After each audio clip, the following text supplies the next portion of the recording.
2.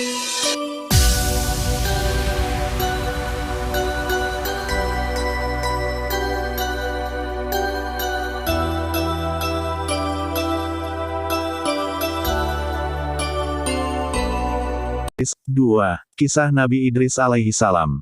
Nabi Idris adalah keturunan ke-6 dari Nabi Adam. Menurut riwayat, Nabi Idris bermukim di Mesir, berdakwah untuk agama Allah, mengajarkan tauhid dan beribadah kepada Allah, serta memberi petunjuk kepada pengikutnya agar senantiasa menetapi kebenaran, menyelamatkan diri dari siksaan akhirat dan kehancuran serta kebinasaan di dunia. Konon ia diangkat menjadi rasul ketika berumur 82 tahun. Di antara beberapa nasihatnya ialah, kesabaran yang disertai keimanan kepada Allah akan membawa kemenangan. Orang yang bahagia adalah orang yang mawas diri dan mengharap syafaat Allah dengan amalan-amalan salehnya. Jangan bersumpah dalam keadaan kamu berdusta dan jangan menuntut sumpah dari orang yang berdusta supaya kamu tidak menyekutui mereka dalam dosa. Janganlah mengiri orang yang mujur nasibnya karena mereka tidak akan banyak dan tidak lama menikmati kemujuran nasibnya. Barang siapa melewati kesederhanaan, berlebih-lebihan atau berfoya-foya tidak sesuatu pun akan memuaskannya. Kehidupan orang itu hendaknya mengandung hikmah. Disebutkan dalam suatu riwayat, bahwa Nabi Idris adalah orang yang pertama mengajarkan tentang menjahit menata pakaian, ilmu falak dan tulis-menulis dengan pena. Menurut tafsir Ibnu Hatim, Nabi Idris wafat tatkala berada di langit keempat dan dibawa oleh malaikat. Tersebut dalam suatu ayat, dan ceritakanlah, hai Muhammad kepada mereka kisah Idris di dalam Al-Quran. Sesungguhnya ia adalah seorang yang sangat membenarkan dan seorang nabi. Dan kami telah mengangkatnya ke derajat yang tinggi. Al-Quran Surat Maryam, ayat 56-57.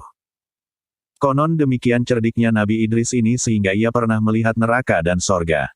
Ia ingin menetap di sorga namun karena sorga itu hanya dihuni setelah hari kiamat maka ia tidak diperkenankan tinggal di sana. Maka ia hendak dikembalikan ke dunia. Nabi Idris tidak mau kembali ke dunia karena nyawanya telah dicabut, maka ia memilih tinggal di langit. 3. Kisah Nabi Nuh alaihi salam. Nabi Nuh adalah nabi keempat sesudah Nabi Adam. Ia keturunan ke-9 dari Nabi Adam alaihi salam. Ajakan Nabi Nuh kepada kaumnya. Nabi Nuh menerima wahyu kenabian dalam masa kekosongan antara dua rasul. Dalam masa kekosongan itu biasanya manusia berangsur-angsur melupakan ajaran agama Allah. Mereka kembali menjadi musyrik, meninggalkan kebajikan, melakukan kemungkaran dan kemaksiatan. Nabi Nuh diutus ke tengah-tengah masyarakat yang sedang menyembah berhala. Berhala itu sebenarnya adalah patung-patung buatan mereka sendiri. Menurut mereka berhala itu mempunyai kekuatan gaib di atas manusia. Dan mereka menamakannya sesuai dengan selera mereka sendiri. Kadang-kadang mereka namakan Wed dan Suwa, kadang Yaguts dan kadang Yahuk dan Nasr. Nabi Nuh adalah orang cerdas dan sabar. Ia mengajak kaumnya untuk berpikir. Ia mengajak kaumnya melihat alam semesta ciptaan Allah. Langit dengan bulan, bintang dan mataharinya. Bumi dengan kekayaan yang ada di atas dan di bawahnya, berupa hewan, tumbuhan dan air yang mengalir. Pergantian siang dan malam, semua itu menjadi bukti dan tanda kekuasaan dan keesaan Allah. Nabi Nuh juga memberikan kabar akan adanya ganjaran berupa sorga dan kenikmatannya bagi mereka yang beramal soleh, dan balasan siksa neraka bagi mereka yang membangkang atas perintah Allah, yaitu mereka yang mungkar dan bergelimang dalam dosa dan kemaksiatan. Dakwah Nabi Nuh dilakukan dengan giat siang dan malam, baik secara sembunyi-sembunyi maupun terang-terangan. Beliau termasuk orang yang cerdas, fasih berbicara, tajam pemikirannya, pandai berdiskusi, bersifat sabar dan tenang. Nabi Nuh diangkat menjadi rasul ketika berusia 450 tahun dan wafat pada usia 950 tahun. Dengan demikian Nabi Nuh berdakwah kepada umatnya selama 5 abad atau 500 tahun. Meski demikian pengikut Nabi Nuh yang beriman hanya sedikit yaitu kurang dari 100 orang. Umat Nabi Nuh banyak yang ingkar. Jika Nabi Nuh mengajak beribadah kepada Allah dan menegakkan tauhid umatnya selalu menentang dan mengejeknya. Para pengikut Nabi Nuh kebanyakan hanya para fakir miskin, atau golongan ekonomi lemah. Para bangsawan, orang-orang kaya dan terpandang di masyarakat malah memusuhinya. Pada suatu ketika orang-orang kafir hendak menipu Nabi Nuh, mereka mengatakan bersedia mengikuti Nabi Nuh asalkan Nabi Nuh mau mengusir para pengikutnya yang terdiri dari orang-orang miskin. Namun Nabi Nuh dengan tegas menolak permintaan orang-orang kaya itu. Kecerdasan dan kefasihan Nabi Nuh mengalahkan segala hujah orang-orang kafir. Akhirnya orang-orang kafir itu jengkel dan menantang Nabi Nuh. Mereka berkata, "Hai Nuh, sesungguhnya kamu telah membantah dengan kami, dan kamu telah memperpanjang bantahanmu terhadap kami, maka datangkanlah kepada kami azab yang kamu ancamkan kepada kami jika kamu termasuk orang-orang yang benar." Nabi Nuh menjawab, "Hanya Allah yang akan mendatangkan azab itu kepadamu jika Dia menghendaki, dan kamu sekali-kali tidak akan dapat melepaskan diri. Tidaklah bermanfaat nasihatku kepadamu jika Allah ternyata hendak menyesatkanmu. Dia adalah Tuhanmu, dan kepadanyalah kamu dikembalikan." Demikian keterlaluannya kaum Nabi Nuh itu mengingkari ajaran Tuhan. Mereka bahkan mengejek dan menghina Nabi Nuh sebagai orang bodoh dan gila. Namun Nabi Nuh sebagai utusan Allah tetap melaksanakan tugasnya. Dan orang-orang kafir makin keras menentangnya. Mereka bahkan mengancam Nabi Nuh. "Sungguh jika kamu tidak mau berhenti berdakwah," kata mereka, "maka kami akan merajammu beramai-ramai." Nabi Nuh berputus asa dari kaumnya. Setelah dakwah yang disampaikan menemui jalan buntu, dan pengikutnya tidak bertambah, maka Nabi Nuh mengadukan kaumnya itu kepada Tuhan. Berdoa Nabi Nuh, "Ya Tuhanku, jangan Engkau biarkan seorang pun di antara orang-orang kafir itu tinggal di atas permukaan bumi. Sesungguhnya jika Engkau biarkan mereka tinggal, niscaya mereka akan menyesatkan hamba-hambamu, dan mereka tidak akan melahirkan, selain anak yang berbuat maksiat lagi sangat kafir." Allah mengabulkan doa Nabi Nuh. Allah memberi petunjuk agar Nabi Nuh membuat kapal yang sangat besar. Dengan perahu itu Nabi Nuh dan kaumnya yang beriman akan selamat. Sedang kaumnya yang ingkar akan ditenggelamkan dengan banjir yang sangat besar, sehingga tak seorang pun dari mereka ada yang selamat. Semua akan binasa. Selagi Nabi Nuh dan pengikutnya membuat kapal di atas bukit, kaumnya yang ingkar mengolok-olok dan mengejeknya. "Lihat Nuh semakin gila saja, masa kemarau panas begini membuat perahu di atas bukit lagi. Sungguh dia sudah miring otaknya." Di antara mereka bahkan ada yang berani buang kotoran di dalam kapal yang belum selesai dibuat itu. Tentu hal itu mereka lakukan ketika Nabi Nuh dan pengikutnya sedang tidak ada di tempat pembuatan kapal. Namun akibatnya perut mereka yang membuang kotoran menjadi sakit. Tak seorang pun bisa menyembuhkannya. Dengan merengek-rengek mereka minta Nabi Nuh untuk mengobatinya. Nabi Nuh hanya menyuruh mereka membersihkan kapal yang mereka kotori. Sesudah itu mereka pun sembuh dari sakit perutnya. Banjir besar memusnahkan orang-orang kafir. Sesuai dengan wahyu Allah, Nabi Nuh mengajak kaumnya memasuki kapal yang telah selesai dibuat. Nabi Nuh juga membawa berbagai macam binatang dalam kapalnya itu. Tidak berapa lama sesudah Nabi Nuh dan pengikutnya yang beriman memasuki kapal, maka langit yang tadinya cerah berubah menjadi hitam. Mendung tampak tebal sekali diiringi angin kencang yang mulai berhembus. Bersamaan dengan turunnya hujan lebat, air dari dalam bumi memancar pula ke permukaan. Hujan turun dengan lebatnya. Belum pernah ada hujan turun selebat itu. Bagaikan dicurahkan dari atas langit. Rumah-rumah mulai terendam air, angin kencang dan badai menambah kepanikan semua orang. Dari kejauhan Nabi Nuh melihat salah satu putranya yaitu Kanan sedang berlari-lari menuju puncak gunung. Nabi Nuh memanggil anaknya itu. "Hai anakku, kemarilah. Naiklah ke kapalku maka kau akan selamat." "Tidak, aku akan berlari ke atas bukit sana, aku pasti akan selamat." "Anakku, pada hari ini tidak seorang pun dapat menyelamatkan diri dari azab Allah." Tapi Kanan dengan sombongnya terus berlari. Ia tak menghiraukan panggilan ayahnya. Ia mengira banjir itu hanya bencana alam biasa yang segera reda, maka ia terus berlari mendaki puncak gunung. Memang Kanan tidak mau mengikuti ajaran Nabi Nuh. Ia lebih suka hidup bersama-sama orang-orang kafir, karena itu ia tak mau menumpang kapal Nabi Nuh. Nabi Nuh merasa terenyuh. Bagaimanapun Kanan adalah putranya sendiri. Maka ia berdoa kepada Allah agar Kanan diselamatkan. Namun Allah menolak permintaan Nabi Nuh. Sebab Kanan itu walaupun putra Nabi Nuh sendiri, ia anak yang durhaka, tidak mau beriman. Berdasarkan suatu riwayat, kapal yang membawa Nabi Nuh dan para pengikutnya itu berlayar selama 40 hari. Sesudah itu banjir mereda dan Nabi Nuh diperintahkan turun dari kapalnya. Dengan demikian binasalah orang-orang kafir yang menentang Nabi Nuh. Hanya para pengikut Nabi Nuh yang hidup dan menempati bumi sebagai penghuninya. 4. Kisah Nabi Hud alaihi salam. Kaum Ad. Nabi Hud diutus ke tengah-tengah kaumnya yang sangat durhaka. Mereka adalah suku Ad yang berbadan kuat dan besar. Kaum Ad dikaruniai tanah yang subur lengkap dengan sarana irigasi yang baik. Air seolah memancar dari segenap penjuru untuk menyirami dan menyuburkan tanah pertanian dan perkebunan mereka. Berkat karunia Allah ini, mereka dapat membangun tempat tinggal yang indah dan megah. Dalam waktu singkat mereka berkembang pesat dan menjadi suku terbesar di antara suku-suku lainnya. Adalah kecenderungan manusia selalu lalai. Bila kemakmuran dan kemewahan sudah tercapai mereka lupa diri dan hanya memperturutkan hawa nafsunya yang tak kenal puas. Bukan Allah yang mereka sembah, melainkan berhala yang bernama Samud, Sada, dan Al-Haba. Bangsa Ad terkenal paling durhaka pada zaman itu. Mereka hidup di negeri Ahqaf, yaitu antara Yaman dan Uman. Kejahatan dan kemaksiatan mereka benar-benar sangat keterlaluan. Ajakan Nabi Hud kepada kaumnya. Nabi Hud adalah seorang yang berlapang dada, berbudi tinggi, pengasih, penyantun, sabar namun cerdas dan tegas. Dia adalah keturunan Sam bin Nuh, cucu Nabi Nuh. Beliau diutus ke tengah-tengah kaumnya untuk menegakkan kembali ajaran yang benar. Mengembalikan umat yang tersesat dan bergelimang dosa menuju jalan yang terang benderang di bawah ampunan Allah. Wahai kaumku, kalian telah menempuh jalan yang keliru dan sesat. Batu-batu berhala yang kalian sembah tidak bisa berbuat apa-apa. Tidak mampu memberikan kebaikan atau kemelaratan. Hanya Allah yang pantas kita sembah.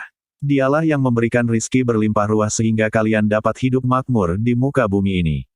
Allah akan menghidupkan kita kembali di akhirat guna mempertanggungjawabkan perbuatan kita di muka bumi. Siapa yang beramal baik akan mendapat pahala sorga yang penuh dengan kenikmatan. Sebaliknya siapa yang berbuat jahat dan kemaksiatan akan menerima siksa dan penghinaan. Ajakan Nabi Hud ini malah dilecehkan oleh kaumnya. Mereka berkata, mana bisa orang yang mati akan dihidupkan kembali. Itu hanya omong kosong dan bualanmu saja. Orang hidup hanya sekali. Susah senang ya hanya di muka bumi ini. Kalau sudah mati ya sudah, tidak ada urusan lagi. Mereka bahkan berani mencerca Nabi Hud. Dan perbuatannya makin keterlaluan. Kemaksiatan merajalela. Mereka tidak mau menerima Nabi Hud sebagai utusan Allah bahkan mengejeknya, sebagai orang bodoh tidak berakal. Allah menurunkan azab atas kedurhakaan mereka. Bangsa Ad kemudian ditimpa musim kemarau panjang selama 3 tahun. Tak ada setetes hujan sama sekali dalam kurun itu. Rusaklah lahan pertanian dan perkebunan yang mereka banggakan selama ini. Bahaya kelaparan mengancam di mana-mana. Dalam keadaan demikian Nabi Hud masih berkenan memberikan peringatan kepada kaumnya, hai kaumku. Mohon ampunlah engkau kepada Allah, dan bertaubatlah kepadanya. Niscaya Allah menurunkan hujan yang sangat deras atasmu, dan menambahkan kekuatan kepada kekuatanmu dan janganlah kamu berpaling dengan berbuat dosa. Tapi peringatan Nabi Hud itu malah ditentang keras oleh mereka, hai Hud. Kamu tidak mendatangkan suatu bukti yang nyata dan kami sekali-kali tidak akan meninggalkan sembahan-sembahan kami karena perkataanmu. Kami sama sekali tidak akan mempercayai kamu. Memang, hanya sedikit dari kaum Ad yang mau beriman dan menjadi pengikut Nabi Hud. Selebihnya mereka tetap dalam kekufuran dan kedurhakaan. Allah menyelamatkan Nabi Hud dan pengikutnya. Sebaliknya kaum Ad yang durhaka ditimpa azab berupa angin yang sangat dingin lagi kencang selama 7 malam 8 hari. Akibatnya sungguh mengerikan. Angin kencang itu mampu merobohkan bangunan-bangunan gedung yang menjulang tinggi dan membinasakan hewan ternak serta kaum Ad yang ingkar. Semua berantakan, tak seorang pun dari kaum yang durhaka itu tertinggal. Semua rata dengan tanah. Itulah azab bagi mereka yang mendustakan utusan Allah. 5. Kisah Nabi Sholih alaihi salam. Nabi Sholih adalah keturunan Nabi Nuh alaihi salam. Menurut silsilah, beliau adalah putra Ubaid bin Samud bin Amir bin Iram bin Sam bin Nuh alaihi salam. Nabi Sholih diutus ke tengah-tengah bangsa Samud yang hidup di bekas reruntuhan kaum Ad. Bangsa Samud ternyata lebih pandai daripada kaum Ad. Mereka mampu membangun lagi jaringan irigasi yang lebih sempurna guna mengaliri lahan pertanian dan perkebunan. Mereka juga membangun tempat tinggal yang jauh lebih indah dan megah di bukit-bukit. Mereka hidup makmur dan berlomba-lomba dalam kemegahan. Ajakan Nabi Sholih pada kaumnya. Seperti kaum Ad, ternyata bangsa Samud menyembah berhala. Mereka juga suka mengerjakan dosa, kemaksiatan dan kedurhakaan.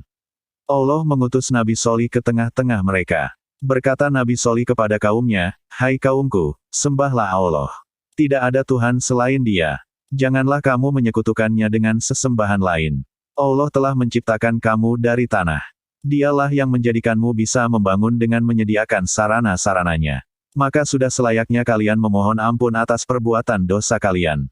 Bertobatlah kepadanya. Sesungguhnya Tuhanku amat dekat rahmatnya, dan memperkenankan doa hambanya. Namun kaum Samud tidak menghiraukan ajakan Nabi Sholih. Mereka bahkan mendustakan Nabi Sholih dan menganggap Nabi Sholih pembual belaka. Bagi Nabi Sholih, dakwah adalah tugasnya. Ia tidak mengharapkan upah dari kaumnya. Ia hanya menyampaikan. Maka, tanpa putus asa, dengan sabar dan telaten ia tetap melancarkan dakwah untuk menyembah Allah dan meninggalkan kekufuran. Nabi Sholih dituntut kaumnya mengeluarkan mujizat. Jika Nabi Sholih giat melaksanakan dakwah, kaum Samud juga giat berusaha untuk memalingkan perhatian umat dari Nabi Sholih.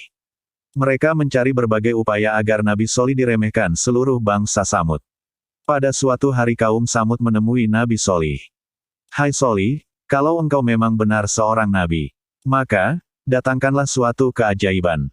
Jika engkau tidak bisa mengeluarkan mujizat, berarti kau seorang pembohong. Demikianlah kata kaum Samud. Menghadapi tuntutan demikian tak ada jalan bagi Nabi Sholih kecuali memohon kepada Allah agar memberikan mujizat kepadanya. Allah mengabulkan doa Nabi Sholih. Pada suatu hari Nabi Sholih mengajak kaumnya untuk pergi ke kaki gunung. Orang-orang kafir itu mengikuti Nabi Sholih. Bukan karena mempercayai Nabi Sholih, melainkan berharap agar Nabi Sholih tak bisa mengeluarkan mujizat. Dengan demikian mereka dapat mengolok-olok dan menghina Nabi Sholih. Tetapi betapa terkejut orang-orang kafir itu. Tak lama setelah mereka berkumpul di kaki gunung, tampaklah seekor onta betina yang bagus rupanya. Onta itu besar dan gemuk. Belum pernah mereka melihat onta sebagus itu. Tete onta itu penuh dengan susu. Nabi Sholih berpesan kepada umatnya, inilah onta mujizat dari Tuhanku. Onta ini boleh kalian peras susunya setiap hari. Susunya tidak akan habis-habis. Tetapi perhatikan pesanku ini. Onta ini harus dibiarkan bebas berkeliaran, tidak seorang pun boleh mengganggunya. Onta ini juga berhak meminum air sumur bergantian dengan penduduk. Jika hari ini, onta ini minum, maka tak seorang pun dari penduduk boleh mengambil air sumur. Sebaiknya besok para penduduk boleh mengambil air sumur dan si onta tidak minum air itu sedikit pun jua. Kaum Samud setuju dengan perjanjian itu. Hari itu pula onta mujizat langsung menuju sumur dan meminum airnya. Para penduduk segera mengambil tempat susu dan memeras susu onta itu bergantian. Kedurhakaan kaum Samud. Sejak munculnya onta yang membawa berkah air susu, masyarakat dari orang-orang yang beriman bertambah kuat dan tebal imannya. Sedangkan orang-orang kafir semakin iri dan menaruh dendam kepada Nabi Sholih. Mereka tetap berusaha mematahkan dakwah yang dilancarkan Nabi Sholih. Orang-orang kafir itu kemudian mengadakan sayembara. Siapa yang berani membunuh onta Nabi Sholih, maka mereka akan dapat hadiah berupa gadis cantik. Tersebutlah, dua orang pemuda nekat mengikuti sayembara itu. Mereka sudah sepakat akan menikmati hadiah perempuan cantik itu bersama-sama. Sungguh mesum niat ini. Demikianlah, ketika onta itu baru saja minum di salah satu sumur penduduk, salah seorang dari pembunuh kejam itu melepaskan anak panah. Tepat mengenai kaki onta. Onta itu berlari kesakitan, namun seorang lagi yang sudah siap dengan golok di tangan segera menghabisi onta itu.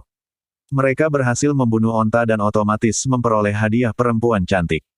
Setelah onta itu mati, orang-orang kafir merasa lega.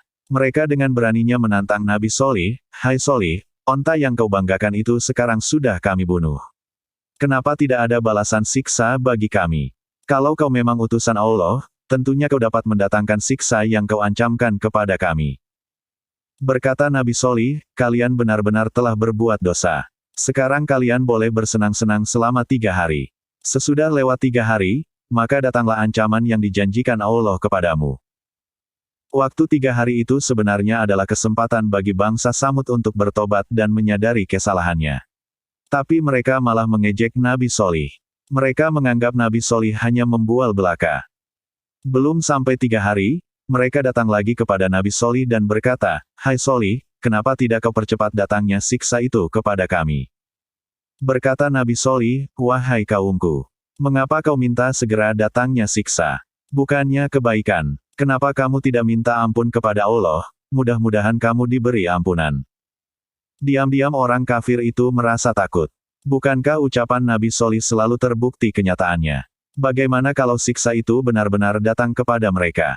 Maka untuk mencegah datangnya siksa itu, sehari sebelum waktu yang dijanjikan habis, mereka mengadakan rapat gelap. Mereka bermaksud membunuh Nabi Solih, agar siksa itu tak jadi diturunkan. Sungguh keji dan busuk rencana mereka. Tetapi Allah melindungi hambanya yang benar. Nabi Solih diselamatkan dari rencana pembunuhan yang keji itu. Esok harinya terjadilah peristiwa yang mengerikan itu.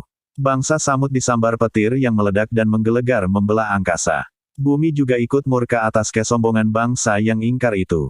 Gempa yang dahsyat telah menghancurkan dan memporak-porandakan tempat tinggal mereka yang megah dan besar. Tidak ada seorang pun dari kaum yang ingkar itu ada yang selamat. Hanya Nabi Solih dan para pengikutnya saja terhindar dari malapetaka. Musnah sudah suatu peradaban tinggi dari bangsa yang kuat dan perkasa. Rumah, tempat tinggal, harta dan hewan peliharaan mereka benar-benar telah hancur total. Itulah azab bagi kaum yang durhaka. Semoga kisah teladan ini bisa menjadi sebagai bahan musahabah diri kita, ambil hikmahnya. Jika Anda merasa video ini bermanfaat buat Anda, jangan lupa tekan like atau suka. Dengan membagikan atau share sudah membantu menyebarkan kebaikan untuk menambah amal kita. Jangan lupa tekan subscribe dan tombol lonceng, jika ingin mendapatkan pemberitahuan video terbaru.